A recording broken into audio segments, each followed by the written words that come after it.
You wanted a nut? What are you doing?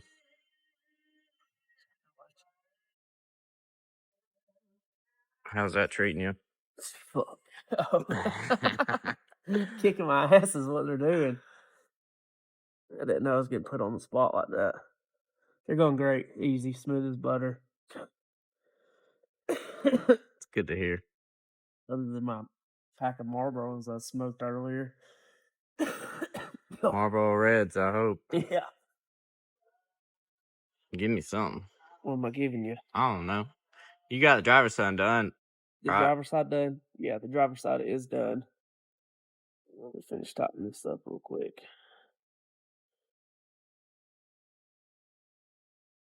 Do I have any idea what I know or what I'm doing? No, absolutely not. But it says push, so I'm gonna push it. It seems to work.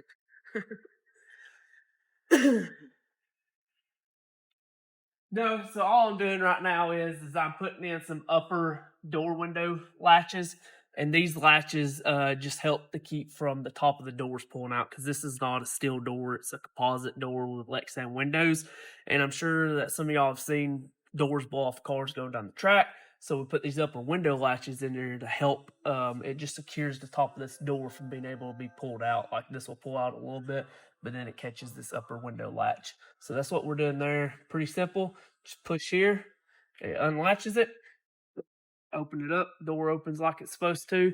And as you can see, it's got this little U piece here, and it's welded to the cage right here. And then this is our upper window latch. So whenever you shut the door, that U piece is sitting about right in here. Then you latch that, and it's hooked in like that. So that keeps the top of that door from being able to come open. But you gotta make sure this is open whenever you go to shut the door. All right, Johnny. What are we doing here on Saturday? Well, we got a few customers coming down today, so going to show y'all a little bit what happens on Saturdays. But we got one customer coming down to pick a car up, and then we got one customer coming down to help us get started on his project and bring some parts down. So we're just going to roll right on into things. Go ahead and apologize to y'all for if I cough or sneeze or do anything like that. I've been sick for the past week and a half now, so just forgive me on that. But you'll probably seen in a few of the last videos, we've had a car over here in the corner that's mostly been covered up. Well, the customer gave us the go ahead and do a video on this, and super excited they did, because it's probably one of the nicest / cleanest cars that we've had in the shop. But we got that thing all wrapped up, and he's on his way down right now. He got stuck in a little bit of traffic, but he's on his way down right now to pick this thing up. But we're going to go ahead and show y'all this thing and kind of give y'all a little rundown of what we got, or what we've done to this thing since it's been here. But I'll just let Derek kind of give y'all a nice little walk around of this thing, just to show y'all how clean it is. It is a very, very, very nice Foxbody car. I mean, inside and out, yes. Super clean. Yes. Very streetable. Very streetable car. And it is. Yeah, the front clip has not been converted. Nope. It is true. Yeah, so we can, you'll start at the front or the back? We can start wherever. We'll just kind of start back here, because this is kind of where we did a little work back here, not a lot. But customer this past year had installed one of the Motion Raceworks parachute mounts. Liked it really well, but he wasn't a huge fan of the spring style parachute. And just so for some of y'all that don't know, literally it is just a spring. Whenever you pull that cable, it releases. This spring is compact, and it just shoots out the back, pulls the chute out. Well, anybody that's ever packed one of these knows that they're kind of a nightmare to pack. So we got rid of the spring style chute, and we ended up using the Motion Raceworks, all their mount stuff that they already had here. We just modified it, and we actually did a CO2 canister style launcher on this thing. So we ended up just cutting down the upright right here. Ended up doing a 1.5-inch tube, I believe it was. Yeah. Notched it in, welded it on here, and that 1.5-inch tube is actually the perfect size for the CO2 launcher to slide down in there. And then on the inside here, it all just mounts like it normally does with the spring launcher and stuff. But the mount for the old chute itself, the little backing plate and stuff, we reused that and just cut a hole in it, 2.5 inch hole, and so it all slides in through that hole into this pipe here, and then just bolts into all the factory bolting holes for the motion stuff. So we got it in the same orientation and the location that it was, so he should be very happy with that. He's just got to plumb all that stuff in. He does all that stuff himself. But yeah, we did all that, had it repowder coated, and you never even know that we've touched it really. But yeah, the CO2 stuff makes it super easy because it's just CO2 controlled at that point. You have a toggle switch that arms it and disarms it. Whenever you disarm it, it takes all the pressure off that cylinder, and that cylinder just pushes in, and you put your chute in there. Then once you put your pin or your cable and stuff back in, you rearm it, and then it applies the pressure to that CO2 cylinder. And whenever you pull this, obviously that CO2's got pressure on it, on that cylinder, and it just shoots it out for you. And then you just disarm it, push it back in there, and then you ain't got to fight that big old spring. Moving on to the front side, this is kind of the big side of things that we've done. Let me get up underneath here. I got to pop the hood because it still latches and stuff like a normal car.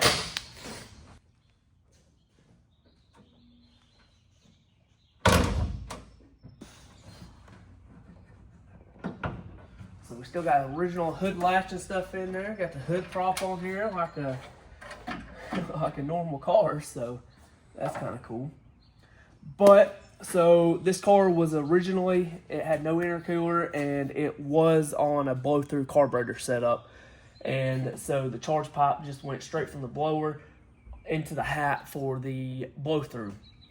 Car actually did really good with the blow-through setup. Just wasn't as consistent as I think you wanted it to.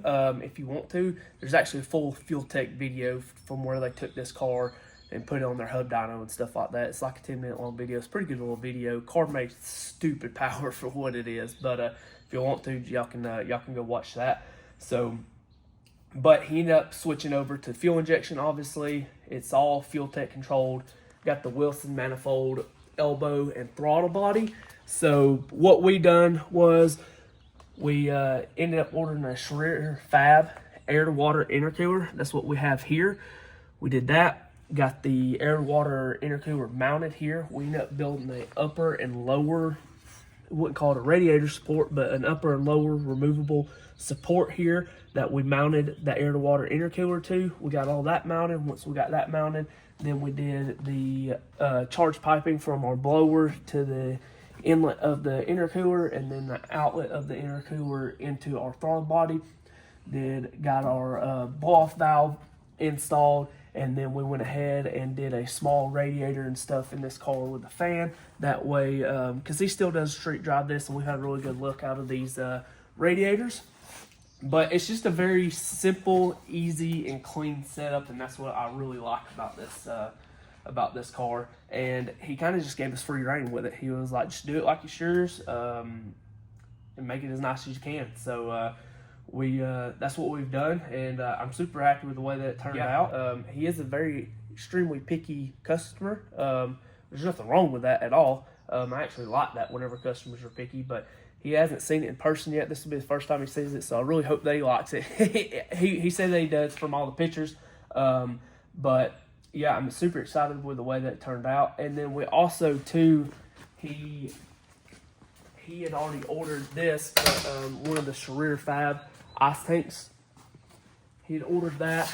He had kind of mounted it himself, but wanted us to remount it. So we took this and ended up making some aluminum brackets, welded it to the tank, and then we used the factory seat mounting locations to mount this so it's nice and sturdy and it's not going anywhere. So I think that was the last thing that we done, wasn't it? Yes. Yeah, that should be about everything. But yeah, no, I'm super happy with the way that this turned out. It's definitely a lot different of a setup than what you would normally see. But I want to do something easy and simple and clean on this car. So I don't know if I've really ever seen one that's got a intercooler mounted like this, but This is one of the smaller air-to-water intercoolers. It's only a 1,500 horse intercooler, which is plenty for this car. It'd be about exactly what it needs, but it was a little bit smaller than once you get up into the 2,000 horsepower intercoolers and up, they get really big and bulky, and we really didn't need anything that big. But no, I'm super happy with how it turned out, and he'll be here any minute. We also got, like I said, we got another customer coming down today, and it is the guy that actually owns the Blue Dodge over here, and kind of give y'all just a quick little rundown of what's going on with that. If you haven't been watching along, we are actually getting ready to convert this truck over to small tire and get it ready for the lights out race here in 2 weeks? Yep. I think we got 2 weeks. So thrash is about to begin. We got a lot of small stuff to get done to this thing. We've already got some stuff done to it, but we got the new wheels in. This is for the small tire setup. Like I said, we're going from these big old 16 by 16s. I think these are like a 35. What are they? They're a 34 by 14. So yeah, we're going from this to a 315 radial. He's bringing the radials today. We're gonna get the tires mounted and start seeing what all else we got to change. But we also got these little door latches, the upper door latches in and stuff like that. We'll go into a little bit more detail on this project with a full build, or kind of build series, getting ready for, or we'll say a prep series, getting ready for lights out. But that'll be a wrap for today's video. We'll catch y'all in next week's video.